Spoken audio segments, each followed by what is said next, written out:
Акъегат бик борынгы авылларның берсе. Аның инде 800 елдан артык тарихы бар. Булгарларга 1223 елда Монгол Чыңгыз хан, 1236 елда Батый хан һөҗүм итәләр.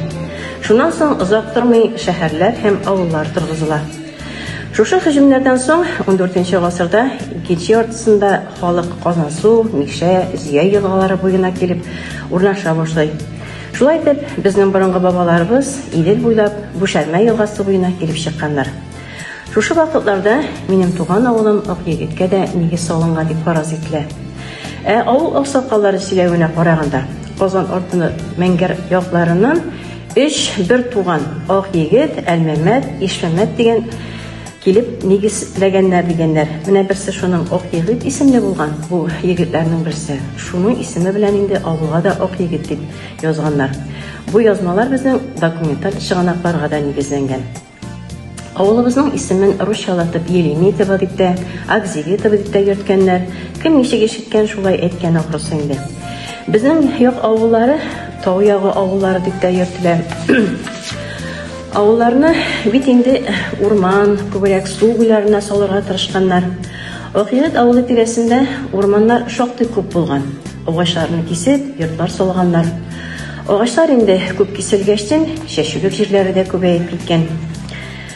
1893 елда халык санын исәпкә алганнар. Бу вакытта менә шушы авылыбызда безнең 362ләп хуҗалык исәпләнелгән.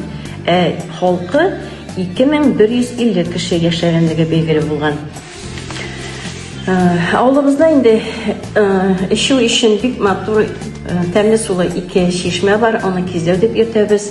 Берсе аның Иманы кизәү дип йөртелә, икенчесе Йосыф кизәү дип йөртелә. Менә бу исемнәр аларга шушы кеше исемнәре белән бирелгән.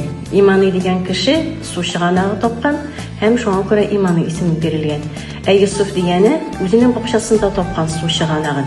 Шуннан соң ул инде уйлаган, мин генә файдаланырга тиеш түгелмен. Бу халык та файдалансын, авыл кешесе дә файдалансын дип чистартып, торбалар сузып, аны урамга чыгарган. Менә шундый бай тарихлы, үземчәлекле авылда туып үсүем белән мин бик горурланып яшим. Авылның инде бүгенгесен күрә белү ул бер бәхет булса, аның инде хатирәләрен искә алу мең бәхет дип уйлыйм. Безнең авыл бит инде бик мәгърифәтле авыл булган. Менә шушы электән инде Заһидулла Шакирли дигән миллионер сәүдәгәр безнең авылыбызда мәктәп, мәдрәсә салдырган. Аңа безнең чит авыллардан, чит районнардан да килеп укыганнар. Һәм шуларның берсе минем яраткан язучым ул Абзал Шамов. Ул безнең авылга килеп 17 яшендә 1915-16 елларда белем алган. Һәм шундый матур итеп тасвирлаган ул безнең авылны. Авылкай, кемнәр сиңа кушты бу Акъегет исемен? Сиңа килеп суларыңны эчтем, таш юлларыннан йөрдем дип матур итеп истәлекләр язып калдырган.